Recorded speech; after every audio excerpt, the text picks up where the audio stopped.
He's so stoic. He's like a fucking samurai. Yeah, stoic, like exudes honor and like a code that you know he'll never break. Like you can rely on this bird. Yeah, exactly. And the fact that they made those characteristics into a dude with a bird head, I feel like makes him endearing, right? He's not just some cold dude. He's like, you want to pet the bird? And be like, yes, Mr. Bird, I will respect your honor and your agency, but I will also pet you. Wow, yep. Oh, man.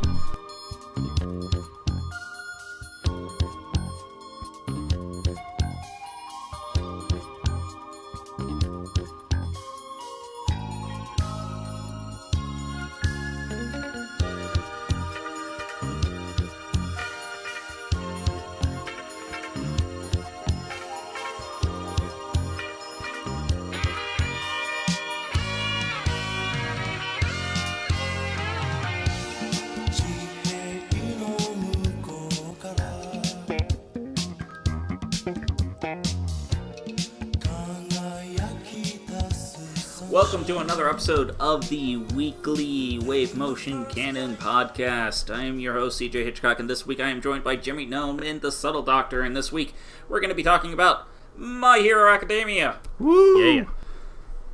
Yes. Yes, so this show's kind of gotten big. Yeah, it has. Yeah, it's this, That's Jimmy, by like, the way, this- and I'm Subs. Yeah. I'm Jimmy. Okay. Jimmy If you're Gnome a 9. first-time listener and have no idea who's who, What are you talking So- about? Everyone's listened to every episode so far, and they all love us. I hope each episode will have new listeners. That's my hope, that our audience will continue to grow. This is also a very good future reality, the good end, as it were. Hopefully the So- true end, you know. But So yeah, this show has really picked up in like I guess like when it first started airing, it was like whatever, like Yep. I don't know, it didn't seem like it had that big of a following, but at this point it's like one of the biggest shows. Yeah, it's Around. crazy. Like throughout its first core, it seemed like the hardcore Shonen Jump manga people were really the ones following Yep. it, but they were saying, "Oh, but you should also read the manga." Like, really? And then the second season hit, and then like Everybody people from is like, Polygon are full tweeting in on the about anime. it, you know what I mean? Yeah. Like everyone's watching this show and Yeah. loving it. right, And for good reason. Yeah. And for people who have been following me for a while, know very well that I absolutely hated the first season. I was very vividly against it, and you can get a little bit of a taste then the Anime of the Year pod. I'm pretty rough and harsh towards it, but to be fair, the first season's pacing really bad. Yeah, I feel you. I feel like all three of us, none of us watched the first season as it aired, or did you, CJ? I did, and that was the reason why I okay. didn't like it, because like I bet watching that as it aired because was like when probably a bit of a pain. I gave up on episode 4 because like, it was like the first week, okay, here's Deku, here's All Might, and that Yep. was pretty much it. And then the next episode is like, okay, here's a monster, and they fight it. It feels like it's like a fucking chapter per episode or something. Right, Like, and- I think the whole first season is only like a week in universe time, which is sort of ridiculous. That can't be because like no, there's there- no way.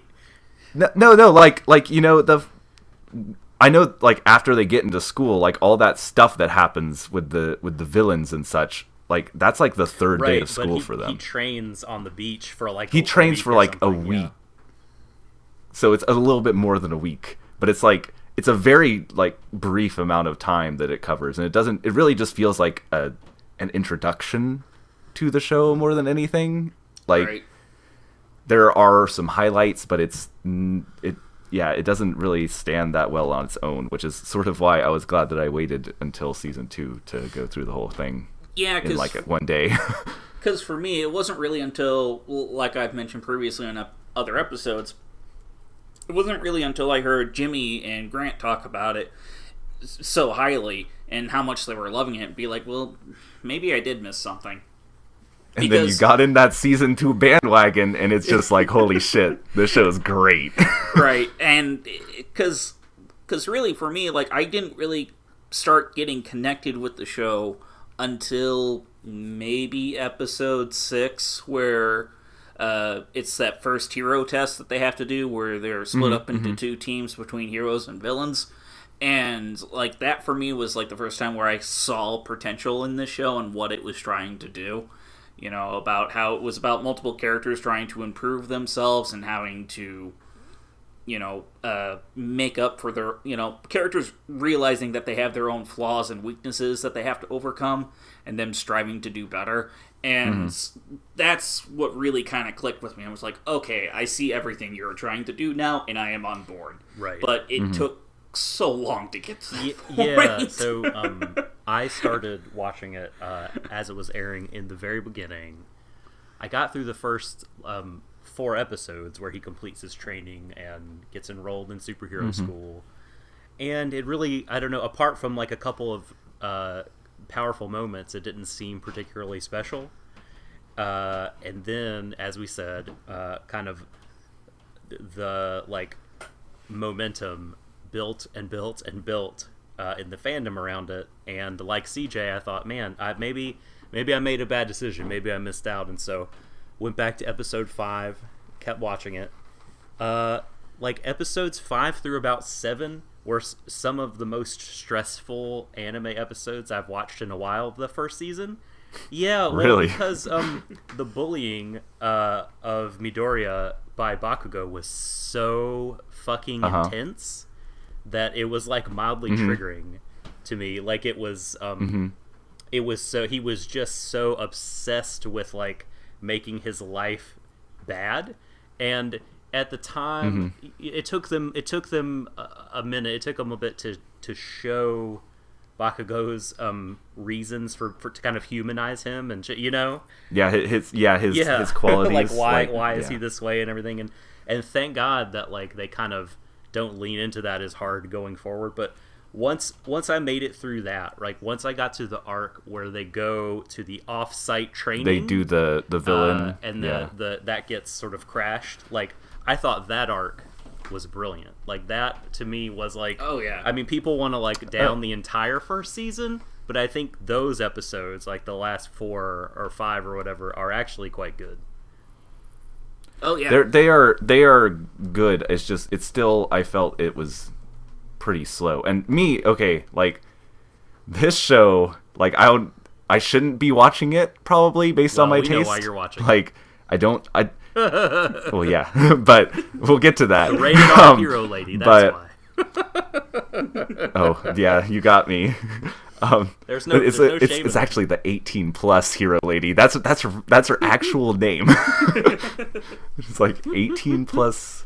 Okay, but I don't really like. I don't typically like battle shonen in general, and I don't typically like superhero things. Like that's not something that I've ever been a big fan of. And while there's some exceptions, like this just didn't really appeal to me at all, except for the fact that it had Yoshiko Makoshi on character designs, and I mean it's also Studio Bone, so I was expecting some good animation. And like the reason that I didn't watch the first season at all was because I heard that the production schedule was really bad, and that went like I was like, I'm not gonna like touch this because it just doesn't seem like my thing at all, and maybe the animation isn't gonna be that great either. And then like I heard that the Blu-rays, Umakoshi was going back and doing corrections himself throughout the whole fucking show. And later, as I'm watching, I realize that like he's like super involved in this whole show, like really deep. And then like I watched the first season and got into the second season, and it's just like brilliant as hell. Like I guess to me, like the first season felt like it had some highlights for like a shonen show, but I was always aching to see more of like all these other characters that look so cool and have all these cool powers, and they just are like mostly irrelevant in the first season. Like, you sort of see them and they might have like one scene where they do something cool with their powers, but it's like it felt like what the show is really good at is having all these really cool characters, and like it was not really making good on that like potential. And then the second season comes around and it just immediately fixes it all, like immediately. Well, yeah, like it's like, oh, we're gonna set this up and have like a real like battle tournament where everybody has to work together and stuff, and it starts getting real good. Well, and one of the things that was kind of getting me frustrated with the first season when it came to that last arc, which the finale is fantastic. Yeah. Like when everything happens towards that end, it's really so good. And so that cut with All Might punching the big bird boy, like it's really good. It's a really good cut. Yeah, no, it's so good. Like it's so satisfying. Yeah, like it's just like, that thing gets slung like through like the atmosphere. Like that was it's incredible. Like that was the first time in a really long while someone did like a dramatic punch.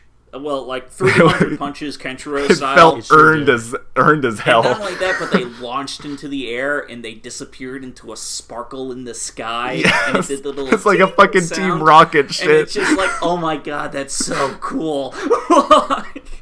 Yeah. Oh, that is good. It that was worth it. Yeah. And like so, this is see like before that to see Midoriya and Sue, the frog girl, like work together to get out of the situation, and even Mineta, who I think we all hate.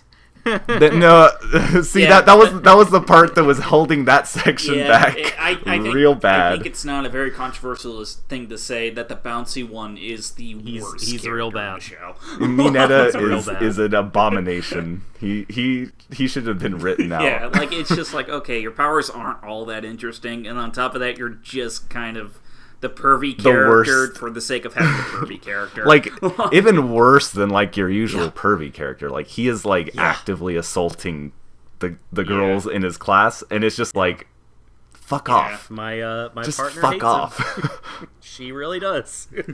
Yeah, I mean, I imagine watching this with like somebody who isn't acquainted with anime would make Mineta be like a real fucking difficult thing to get over. Like, even just normal anime fans, I'm sure, but like just trying to introduce this to somebody who isn't in the culture where like this is sort of a common thing, like that's a fucking big deal.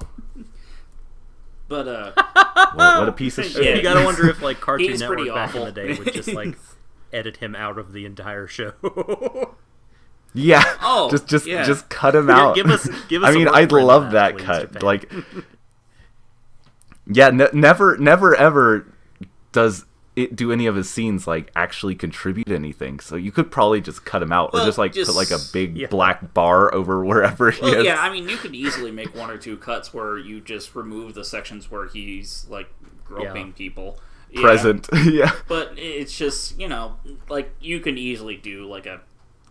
I hate saying this term because it instantly brings up bad memories for everyone, but you can make a 4Kids cut of this where you take that out completely. I mean, it's crazy though, because like basically every character in the class is awesome. Like, they could probably all star their own shows. Bad enough, except for he's Mineta. not bad enough to bring the show down. Like, or I should put it another way: as bad as he is, the show is so strong that it doesn't allow itself to be dragged down by him. Right, and I completely agree with that sentiment. Now, one thing I was kind of disappointed about was in that final arc, because like the idea of it is that you have they've gone off on a field trip to this area where there's multiple different disaster zones that they can train in, and a villain shows up and transports a bunch of them into each and every one of these different areas.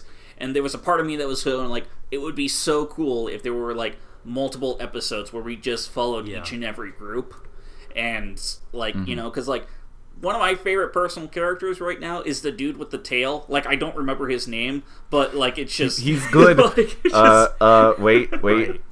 Ojiro is Yes. his name. He's good. Yes, I love his character design. I love how he fights and just how he moves and everything else. And like just the idea of him being in an area by himself, having to defend himself against a whole bunch of various bad guys and stuff like that for like 20 minutes, man, like I would be so on board with that, you know? Yeah, I do like it does sort of start to dabble in like the good combos of characters in that arc, because you have like Kirishima, who is like the dude who is like a rock, and Bakugo, who they have similar temperaments, and like just seeing them, they don't get a whole lot of screen time in that section. You have to wait till later to actually get like the full, like, oh yeah, this is the good shit Well, Bakugo, in second season. But Bakugo can stay off screen as long as he wants to. oh boy, see, I like Bakugo a lot. Just gonna put that out there. Like he's a dirty boy, but like he does some really cool shit. No, I don't. I'm mostly exaggerating. I don't hate him, but he is not. He wouldn't like crack my top 5 favorite characters from the show. That's a hard hard list. That to is make. an incredibly hard list. I know. It's some tough cuts in Bakugo. Sorry, take a walk. You don't make it. He might squeeze into my 5. Like it just. I mean, yeah, he would probably be in my 5 because I just Like I just. I love I don't know, Bakugo. like, I He's good. kind of love his arc. Like, I just kind of love the idea of him kind of realizing that he's not the biggest star in the block anymore. Like, he's That is being good. humbled, and I really love that. And I sort of just, I think it's refreshing to have a rival that's just a piece of shit. Like, it's very rare that you have a rival that starts off with no redeeming qualities and is just like, wow, this dude is a fucking asshole. Yeah. And he just like, that's his character for a while. And it's like, wow, that's, like they don't even try to make him likable in any of the, like, pretty much there's like, it takes a long time for them to even try to make him seem like a character that is relatable. And I think guess they made a really smart move in terms of like softening people to him. Yes. When they just let his class make fun of him, you know, they'll just be like, he is a piece of shit, isn't he? Mm-hmm. You know what I mean? Yeah, like yeah. they're not all like afraid of him or cowering, because they all got powers too, and they all got game, and so they can freely admit like, Yeah. he did well on the test, but he's kind of an asshole. So And another thing that's like where you normally have like a character that's a jerk that is full of themselves, like say like Vegeta. Like normally they have like this sort of like they're so full of themselves that they act like princely, I guess. Like they still Spoiler, have like he is an a actual standard. prince. Vegeta. Yeah. So he Vegeta, should yes. act like a prince. But like I just mean like in general, like that sort of character archetype that's like the rival to the main Right. character that's like full of themselves. Like normally they at least have like that sort of the sort of honor, They're I guess. like, they feel like they're a class above the commoner main character. Yeah. And Bakugo is like have that. he could he is just he does whatever he wants. And, I don't know, like I just, and later in second season he does a lot of great things. So. Yeah, they definitely in the newest episodes, like by and large, he seemed much more like a human being and not right, and a that's force of asshole nature. right, and that's part of the thing I really like about his character development is that, you know, he was this dude who was used to having everyone kind of worship at his feet and everything else, and then he got humbled and realized, you know, everyone around him has really amazing powers too that they can use. And in the Chariot arc, he's starting to get along with people. Like, he's still not calling them by their first names or anything like that, but he's still, you know, using, you know, being a part of a team and letting them do their abilities and helping the team grow. And that was one of the things that I really liked Plus, about his character, is that he doesn't stay the asshole bully character the entire time. He is growing, like everyone else in the show. But he still sort of retains that like single-mindedness that's really endearing. Like he's just like, I don't give a hell about anything except for winning. So like in a show where like they are later introducing these characters that have like more complicated backstories, it's really refreshing to have him come in and just be like, come on, we're fighting, I have to win. And it sort of puts these characters with complex issues like on the spot where they're like, oh shit, I have to do something. And that's like really, really interesting, I guess, is like as a character to force other characters to bring something out of themselves. And it's just, yeah, it's real good. Plus, he talks like a delinquent from a delinquent anime, which, yes, that's which good. I love. Like he's got the whole rolling R's and everything, like, which is brilliant. Mm-hmm. His powers are just really They are fun to cool. watch. They're too. very cool. Like he does a lot. He does a lot of unique things like with I them. love every single time that he goes and does like the flying air dash thing with his power gloves and stuff like that. Oh, it's so much fun just to kind of watch him jumping around and zip around and just shooting off explosions behind him. It's fun. And I'll say, like, this isn't really a spoiler. ED2, the second ED of the second season, he dresses up like a really good thing. Oh my god! He has an incredibly good costume that I love to death. So yeah, that Bakugo. he's quite a man. I did notice that. I think, and anyone who has watched anime for a little bit of time will have noticed, like, when you get to season 2 and you've been watching season 1, even if you have been watching season 1 on a disc that has corrections, like, it's like going from black and white to color in a way. I mean, it's a huge jump, like the fluidity and I'll the say, amount like, of shading and there color, is it's amazing. There is a huge jump in production quality from season 1 to season 2 because, like, I mean, season 2 is just better scheduled. Is that what happened? I was wondering that if it was budget related or time related or what, or if they got different people or what happened. Scheduling was mostly the deal. Is that they started production on season 2. Apparently, like, very close to when season 1 wrapped. So it took, they had a lot of it done when it started airing. So yeah, it immediately had a head start in that regard, and you can really see it in just, like, what really hit me when I first started season 2 was, like, there's, like, a lot of extraneous motion that the characters use, like Ida, who is the class rep type, who's got the jet legs and such. The school. Yeah, he yes. He in the first season, like, he's like the busybody type, but like he's sort of irrelevant.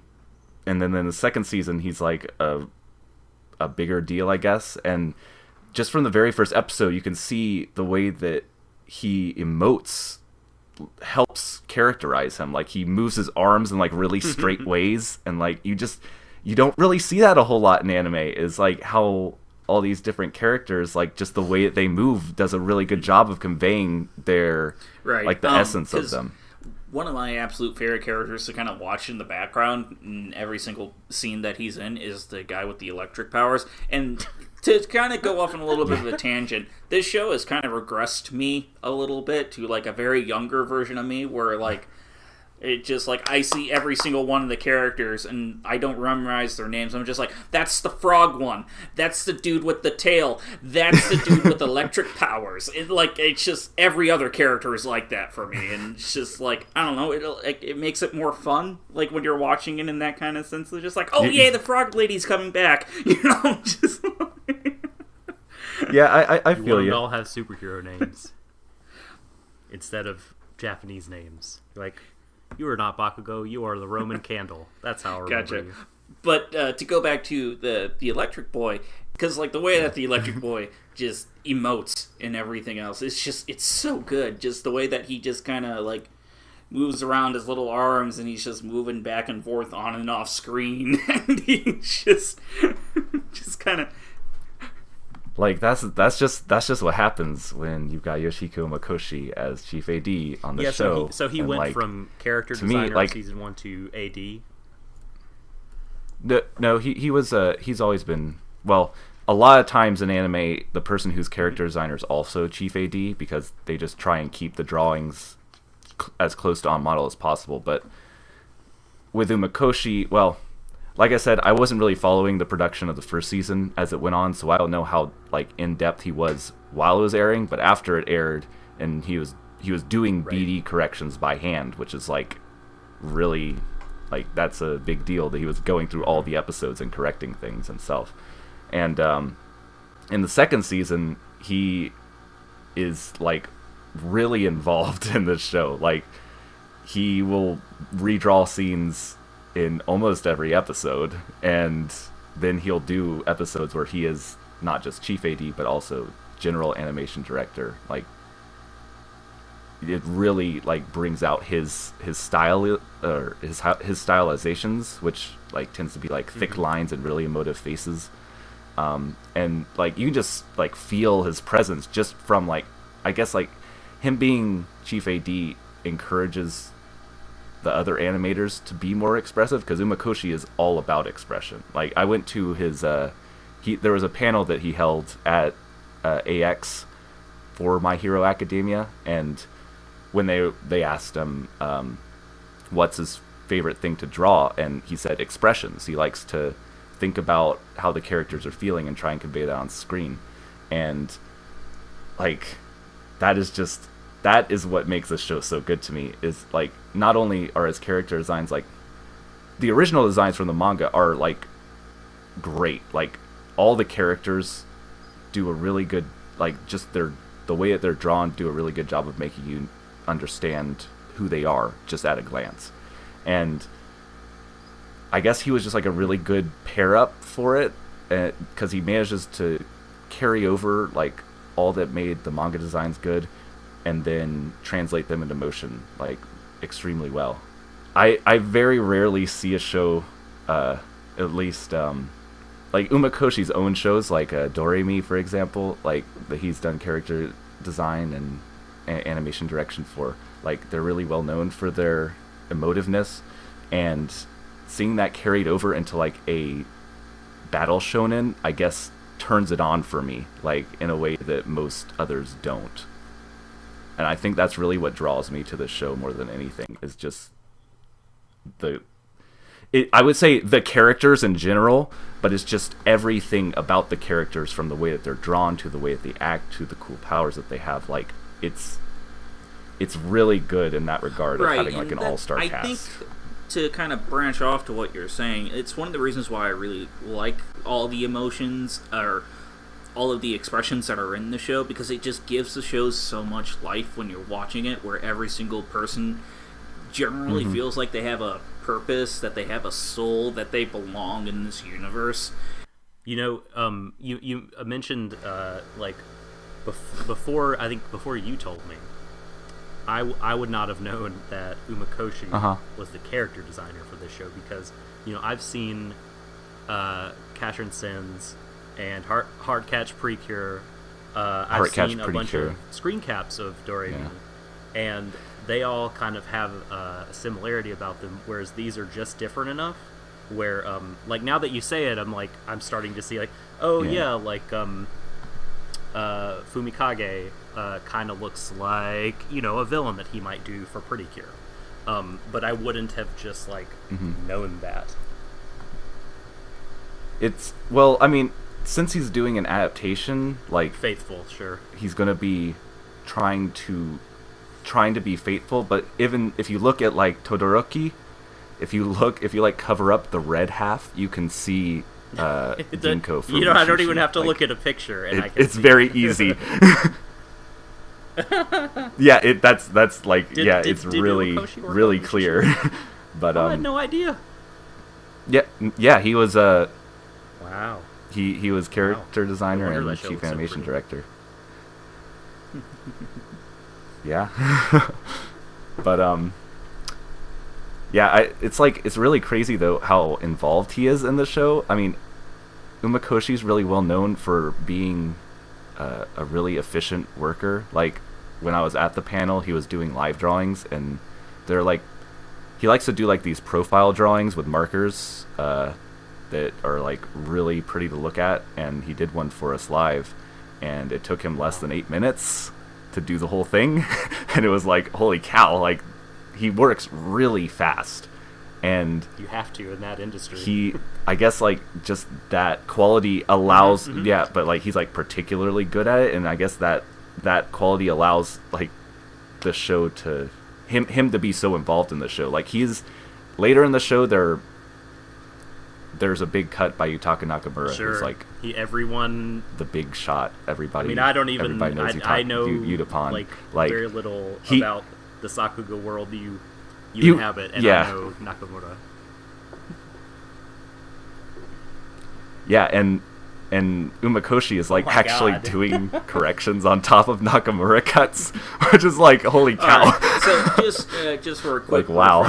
What are some of the cuts that he's done so that people have some, okay. Well, we all watch Mob Psycho. Particular cut from that? That episode where they're getting beat up by the gang in the alley, and Mob like flies through the air and like slams him through the building, and the whole building melts.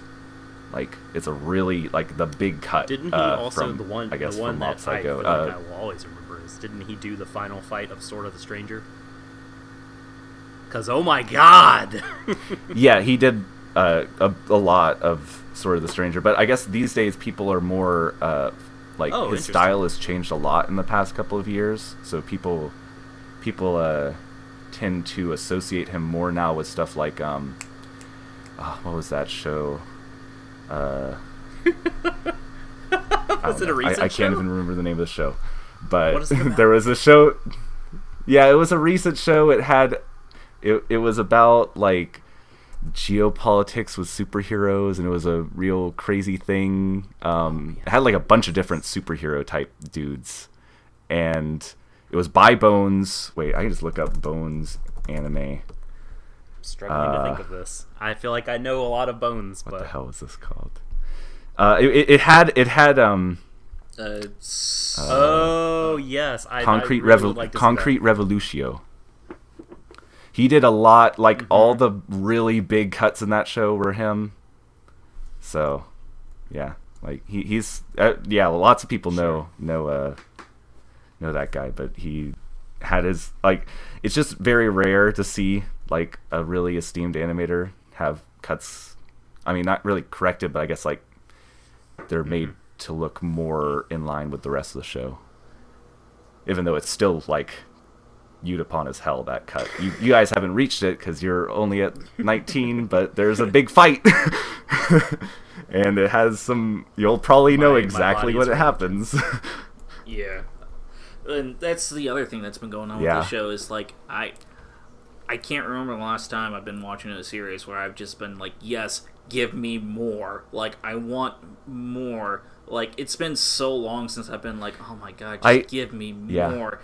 Like, and that's always like the best sign for an anime for me, where it's just like that feeling of not feeling complete when you're done watching an episode and actually being kept on the edge of your seat. Because, like, to kind of give a little bit of a brief rest, like, I pretty much just finished the two-parter episode where they're doing a chariot combat episode.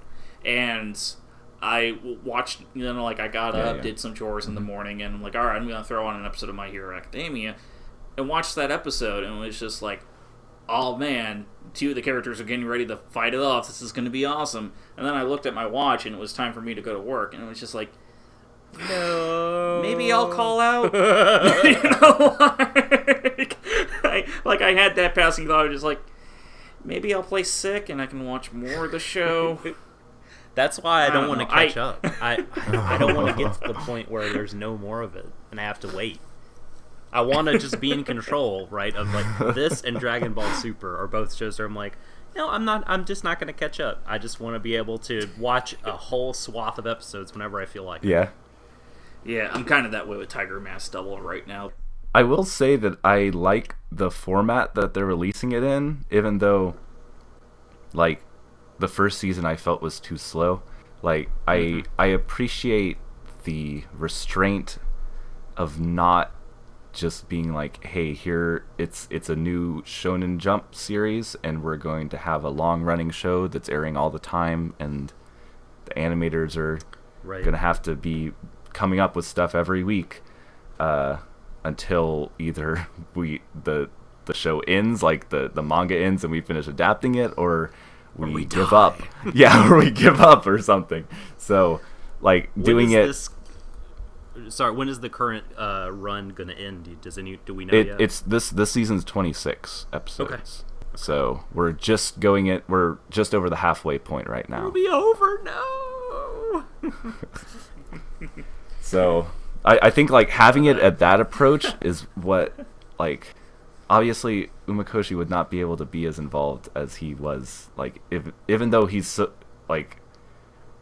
incredible, he would not be able to do a long running show touching every single bit of it. So like it allows it allows for good scheduling, I guess, because Bones isn't built like Toei. They can't keep a show running all the time. So it's just nice to see a long running shonen that's okay, just like doing it bit by bit. I like that. Although it's painful to wait. Like, now I know once second season ends, like, I will feel you guys' pain where it's just like, I don't have anything left. I can't watch anymore.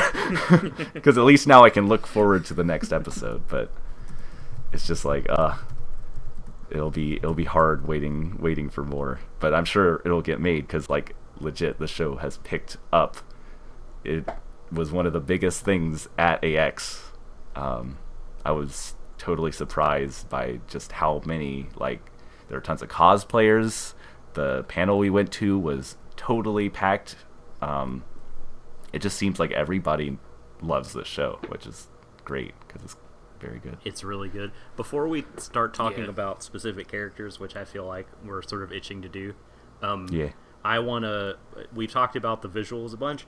I want to highlight another aspect of this show, which I think is integral to it, and that's the music. Yuki Hayashi did the music for this show, and he also did the Haikyuu soundtracks. Oh, okay. And this music, like, it is just so...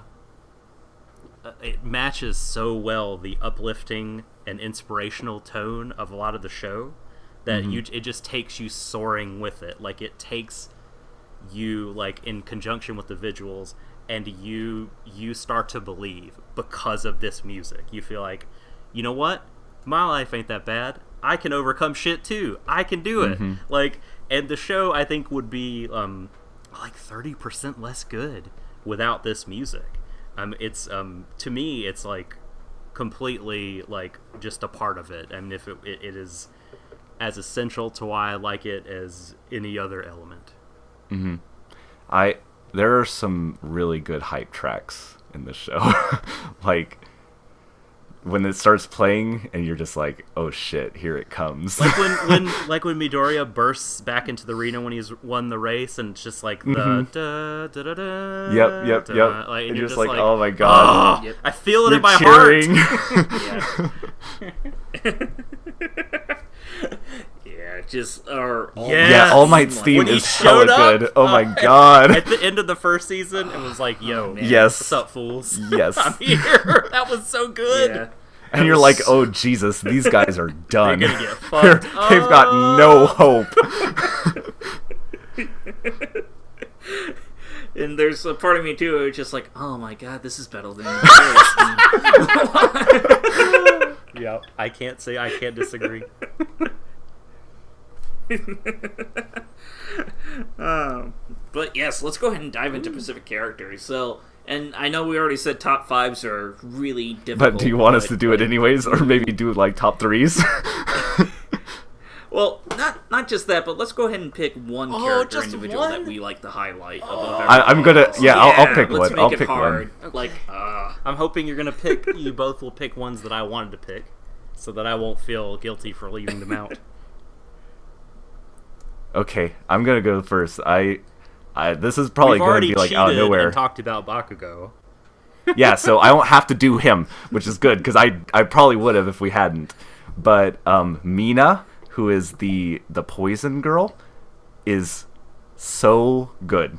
Like, she hasn't really I done was- much at the point that we're that's at. because you have Yeah. because you haven't Okay, so freaking she- watched long So enough. she gets some screen time going forward. I'm She glad. gets like a short match, but it's so I'm good. really glad. Yeah, that's great. And like just generally, like, I don't know, like her like Genki attitude is just, it's really good to have around. Like, just in the class, she's one of the types that's like always up for doing shit. And like her design's really good. Like, it's super simplistic, just like normal girl, add some horns and then just like change the colors up because she's poison. And like, I guess later when you guys will get to stuff with her, like, I just really like the applications of her abilities. Like, I'm really hoping that we get like some more of her. Like, it seems like the show has gotten pretty good at giving characters their time. So whenever she shows up as like a main thing, like, I'm totally into that. Like, she's cool as hell. So Yeah, she's pretty awesome. Like, again, like I like her just, voice actress a I lot. don't know, She does a good job Yeah. of that. Like how I said, the Genki girl sort of thing is very good. Thinking about her power and how it could be applied Right. makes me think of a good thing that this series does overall. I think they have a really good handle on, and this is really good for superhero stories like X-Men or something that feature a lot of heroes, is like how to like take one cluster of powers and put them against another cluster that would be really interesting. You know what I mean? That wouldn't be like a clear overpowered winner. right. That would be like, well, and it just proves that like they, I think, have a real understanding and grasp on each of the powers, and so they know how to deploy them Yes, in good situations. That's really, that is the key, I think, is like, as opposed to Dragon Ball Z or like Yu Yu Hakusho or something, these powers. No, I'm not like dissing or I'm just anything. fucking It's with you. just You can do that. I don't care. to me the powers are, they're very straightforward and easy to understand, and they feel like Right. later they make a big point of it, is that the powers are a physical ability of the person. Like, they're called quirks, which I think is a good way. It sort of underplays it as being like a power, but more of just like, this is some weird physical ability that the person has mutation. that complements their own like natural physical right, abilities. right. Like whereas in Yu Yu Hakusho, like, you have somebody who has like a ton of different powers, like, just they can just do a ton of shit, but they're like only vaguely connected by like a theme. It feels like all the powers in this, like, anything that happens isn't just because like, oh, Hiei has the dark dragon flame in his arm that he can unleash now. It's boy more with the just like, dragon oh, tattoo. we thought of this character thought of a way to apply their power in an interesting way, and like that, I think, makes it a lot more compelling, like, moment to moment, because it actually feels like it's earned instead of just having special powers like a super move or something in a fighting game. It's like, oh, we thought of a way to use this that's Right. different. And so That's far cool. it hasn't done the whole like the power Right. creep where like sort of a character levels up and that's their get out of jail free card. Like, it seems like that they kind of think the fight's out and the solutions have to be more interesting. Like, it's like Yes. cleverness. Yes, they're like puzzle box fights. Well, yeah, because like to use a specific specific example of that being used in the show is when Deku wins the race. Like, again, like, he never really used his powers to win that race at all. Like, he just used his his mind to win that race, and there was a bit of luck in there, and he had enough foresight to do something in order to help him win, but like he never used his powers for that, and that's one thing I really do like about this show, like you were saying, where it's just like their powers don't define who they are, and that's a very impressive thing. It's like complementary to they're- who they are. Yeah. Like, yeah. Right. Like, it's just, they're the Yes. package instead of just like a person that channels a power. It's like, oh, the power is a part of me. Yeah, right. Like, well, never mind. That's a bad example. And I think that they're also like it's impressive like how some of the characters are like you could say they're like close to like X-Men characters. Like the Poison Girl, you could feel a sort of comic bookness to that. But then there are like really weird ones.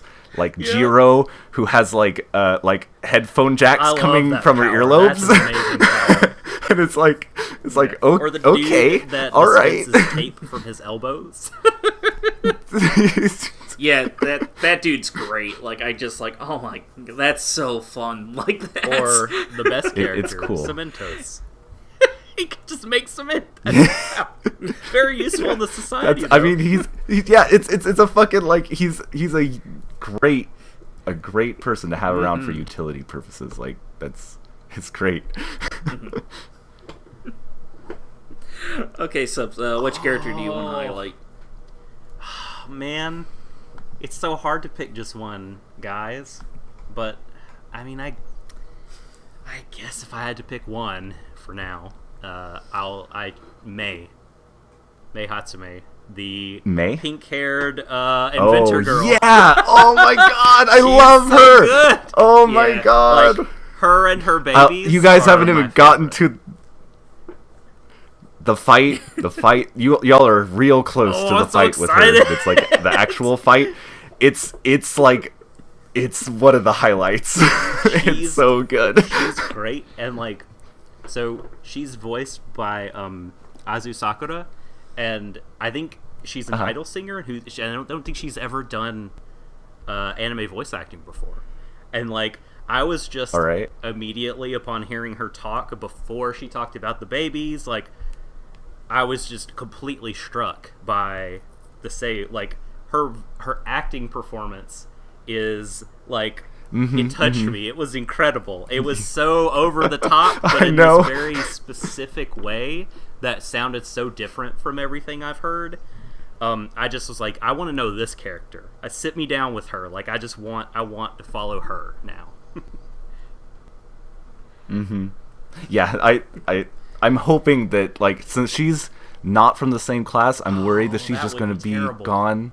But I'm hoping that she'll come back. Yeah, like she's so like I love inventor characters anyway because again they're just really fun to watch kind of tinker around, and the way that they take pride in so much work, like what Subs was saying, she calls all of her inventions her babies, and she's so proud of all of her children, and like she can never be let down by her children, and even when they mess up, she still loves them. And like she's it's so good. She's in this competition to show them off, right? Not for anything that she's great. Exactly. But she's just that's like, what's so good. They'll all see she's not there to win. She's just a fucking marketer. And I hope that like she and Midoriya will end up working at the same like hero agency or whatever, and we'll get to see them. Yeah, they get like. He gets like some augments.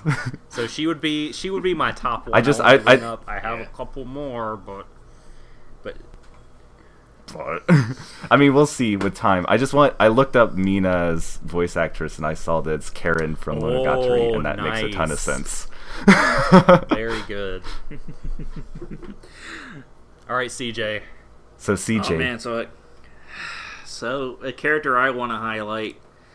I mean, I gotta give it to Sue. Like she's just so pure. Like I just Frog Girl. Tsuyu, Tsuyu. Oh yeah, she's so very good. She's really great.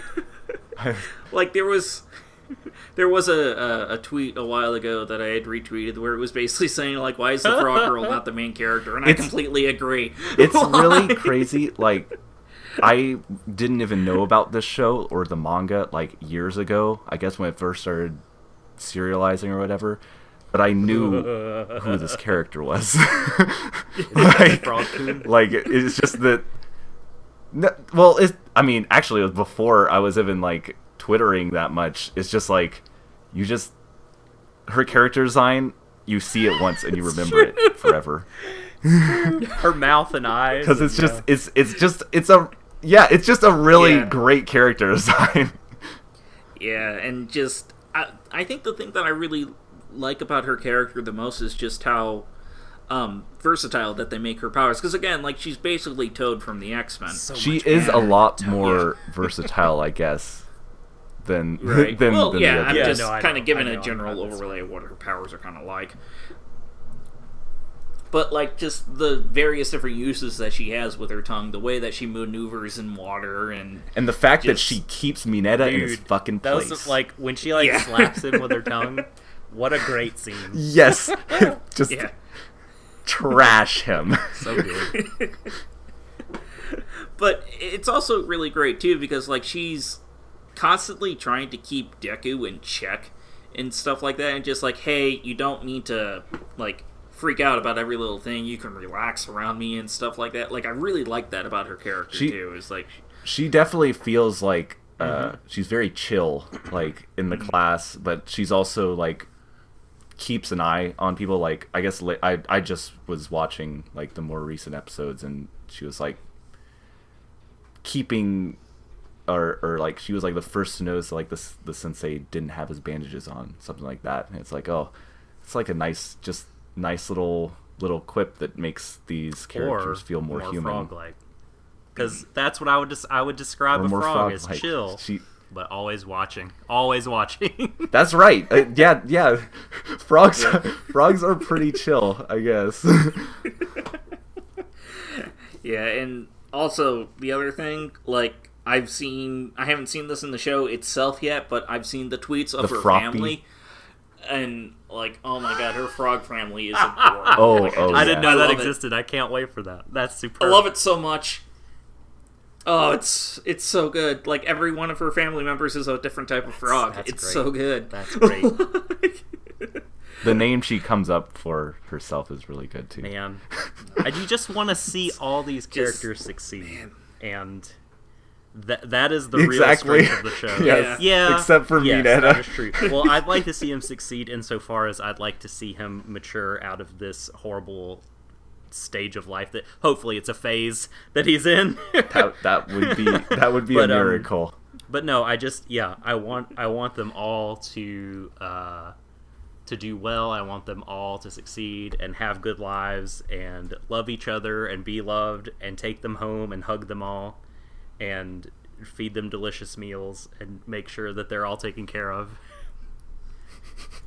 Because I love them so much. I don't know, because, like, I think that is kind of the secret ingredient for this show. It's about love and understanding each other and, like, learning to get past yourself. And I just generally really enjoy that about this show. Like, it's been a while since I've seen a show with so much heart in it that was shonen. And it kind of made me... Because, like, I was wondering for a while, like, when I would get into another shonen show. For me, like, watching this tournament arc Yeah. has been, like, closest I've been to Black Tournament arc fun since I watched that, like, last year. And I mean, that's pretty fucking high praise. It is. Well, the show deserves it. Because I think, like, the way we're describing it, like, it's sort of from a kind of big picture Yes. point of view. When we talk about the themes of it, it seems like, oh, this is just like another shonen show. But I feel like the way it approaches the arcs, the character arcs, the different situations, the way it wears its heart on Yep. its sleeve just unabashedly, it just has a little bit of a different feel to it than, like, I don't know, Blue Exorcist or Twin Star. Yeah, that's Is the same. That was the Exorcist same also show. a shonen show with That was the same Exorcist? show. No, two different shows. Like they are like so concerned with, like, I don't know, different. It seems like they're concerned with different things, right? With Well, being yeah, cool. because Yeah. like with Twin Star Exorcist, because I was watching that one for a while, and it was okay, and I think that was kind of the thing. Like, yeah, the fights are okay, you know, I can just kind of throw it on if I want some mindless action and not really care much about the characters or the story. But I think that's kind of the thing that sets My Hero Academia apart from everything else, is that it does give a crap about its story. It does care about its characters and where they are going. And it feels like it's been a very long time since we've seen a shonen action show do that wasn't already long running. So and I feel like you mentioned that that a lot of shonen shows try to act cool, and I think this one does. It tries. Well, there are like moments of coolness, like it is a lot cuter, and I think that's one of the things that brings me to it. Yep. Like Midoriya, like Deku, like he is a very cute main character. he is. cries a lot, and oh man, just the excessively. Oh man, And like, it's just like, I don't know, like you want him to be happy, and you see like I've never seen a shonen show that gave this much attention to like the character's parents, which is like I feel that like damn. I love his his mom so much. She's such a good mom. yeah, It's that just mom that character sort is of so great. those little touches, I guess. Those little cute touches, just those are what get to me. Those are what keep me coming to the show. Yep. Though, like when he came home and she had made him a uniform and said, "I'm gonna support my you from now on." God. Like I'm sorry that I doubted you once. Like that, it fucking broke me, man. I That know. was so good. Oh man. God, and there's not even the battles. Like it's everything between the battles that makes the battles more important. Or like Uraraka wanting to like she wants to win the tournament because she wants to make money to support her parents, and Yeah, it's just like oh, bless that her. scene is so Jeez, good. Bless her so heart. good. Like man, when Bless. y'all get to her fight, y'all are gonna fucking cry. Bless Gravity Girl so much. so I love her to good. pieces. Yeah, she's Everyone She is so good. just- Like, she is my favorite Genki girl from this show, and like, just how supportive she is of Deku, especially early on when hasn't really found himself. It just endeared her to me immediately, and like when Bakugo and Deku are like talking in the schoolyard, and she's like, "The fated encounter between men." I just lost it. That was amazing. yes. I like her. I like that she has like exaggerated finger pads. That's just like a weird thing that they were like, let's have this character who looks pretty normal in this cast. We need a differentiator. Let's give her noticeable like finger pads. It's just a Also, weird thing. She's like she's someone I would want to be like a role model for my daughter. Oh You know yeah, what yeah. I'd I be mean, like, if my daughter looked up to her and was watching the show, and, like, She's- I'd be absolutely she's- pleased. when when y'all get to her stuff later, it's the best. It's so good. Oh man. But Like yeah, I skipped out on her as like the character to talk about because it's just really hard to talk about her without getting into the stuff that happens later, because it's Even like my partner really appreciated that part where she talked about being in it for money. yeah, 'Cause she that's was like just such a rare that, thing. That just makes it just makes everything feel more grounded and real in this crazy superhero story. Exactly. Because you just want to give everyone. You need to give everyone these different motivations. right. Yeah, well, you, like you, with you almost never hear that. Like it's always some crazy backstory or I need to be number one, but she's like I need to support my folks, and it's like damn. yeah, and I like to go off of that. Like I really like Ida's backstory as well. The guy with the calves. Yeah. Oh Like, man. it just like when he starts talking about how much he idolizes his brother and how much he wants to be like him, and it's just like this is stuff that like is very relatable for a lot of people. Like that idea, Ida's so good. like that idea Ida of is- wanting to be like an older sibling or a younger sibling or what have you. It like again, like these characters are so grounded in ways that make them so easy to understand and get behind them and wanting to watch them succeed. Like again, the show is just so good at doing that. Like it's just this show is an absolute blast if you're able to get through the first couple of episodes.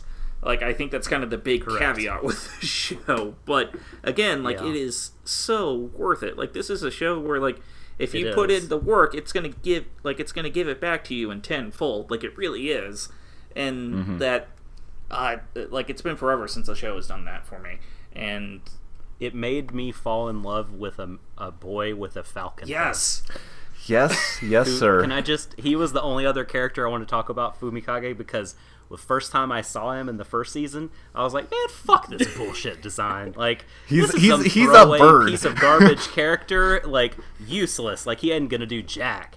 But like, Then he's man, like, oh what he shit, does this all dude is throughout great. in the first arc when they're trapped, and then especially in the cavalry battle. Yep. Like, the cavalry battle is particularly he's good so with him. fucking manly. yeah, he's so like, so awesome. it's Like, so cool. Like he's just like His he quirk is just, good like, too. his quirk is amazing. Like the shadow is really Well, like funny I really and love cool. that his And, name, like, like the Shadow's name is Dark Shadow, which is really Dark Shadow. which Dark I Shadow. really love that primarily because like my family really loves the Dark Shadow soap opera TV series that was about vampires and stuff like that. my I'm just God. like, yes, finally a Dark Shadows in an anime. Like, yes, I like funny. I like how his shadow also emotes. yes. That's- Possibly more that's than what I him. meant to say. Yep. Oh, definitely more than him. Definitely more than him. Like it's very nice. And he just like He's so stoic. he's like a fucking samurai. Yeah, Yeah. stoic, like exudes honor and like a code that you know he'll never break. Like You can I rely love on this bird. that. Yeah, exactly. And the fact that they made those characteristics into a dude with a bird head, I feel like makes him endearing, right? He's not just some cold dude. He's like, you want to pet the bird? And be like, yes, Mr. Bird. I will respect your honor and your agency, but I will also pet you. Wow. Yep. Oh man. All right, so we're gonna go ahead and wrap up. Again, final summary and thoughts on this show. Watch it. It's good. so good. Like this is a really fun show. Again, like I hate Past Me for hating this show. Like that's how much I like this show now. Like Past Me is an idiot. There, I said it. Don't trust Wow. Past Same. CJ. Same. Don't trust Past CJ when the Anime of the Year pod comes out. He doesn't know what he's talking about. You're an idiot. Don't listen to him. He's dumb. The show is great. But Go watch it. we're Get in on it. we're Definitely watch it. Definitely Yes. watch it. Gets a very high recommendation from me to a general audience. Like if you're no matter if you're a hardcore anime fan or a fairly casual one, I think there's a lot here for you. yes. Yes, I'm actually very looking forward for if the show's ever actually going to make it to Toonami, which it totally should. Boy, I hope Yeah, so. That'd be because good. then the show mean, will explode. Funimation has it. Yeah. I heard that the dub is also really good. Cool. I met the English VA for All Might, and he's Vegeta. Oh, it's Oh, is it Chris It's Sabat? Chris That's Sabat. Yeah. That's perfect. I love that. and yeah, he was like, I don't really care for dubs, but just interacting with him is like, okay, this dude is cool. yeah, I've heard that he's a very cool yeah, guy. Chris Sabat is pretty awesome. I got a chance to meet him at the same con that I was talking about last week. Or the week before. Whatever. Right. But yeah, but anyway, we're gonna go ahead and wrap up because we are starting to run a little bit long. But we are gonna go ahead and go on with a Patreon question, and this week we have a Patreon question from Cutie Devil Z, and Cutie Devil Z has a question about My Hero Academia. Funny enough, Yay. so Relevant. let's go ahead and read this question. Oh, it's short and sweet. Excellent. So, the question is, who are your top 3 favorite heroes in My Hero Academia? Oh my god. Cutie. Why you do this to me?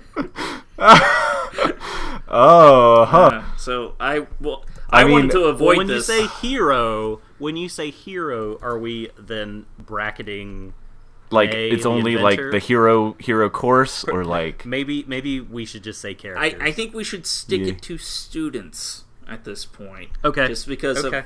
students are Yeah. okay. Yeah. So no Eraserhead. Right, no Eraserhead. I need more Eraserhead in my life. All right, or the I like or that. the I mean, astronaut like- one, because the astronaut one is also very Oh, good. she's I- great. Yeah. I love Eraserhead because I mean he's a David Lynch reference. So I know. thanks, dude. And he also wraps man. himself up in like a little like a cocoon in a sleeping bag, and I love it whenever he Yeah, does he's that. pretty funny, dude. Yeah. But yes, so 3 heroes, your favorite ones of the student class. Go. Okay, all right. I'll go in from 3, 2, 1. It's really Jeez, this is the it's hardest really thing in hard. my whole life. It's really hard. I know. I've never done anything more difficult.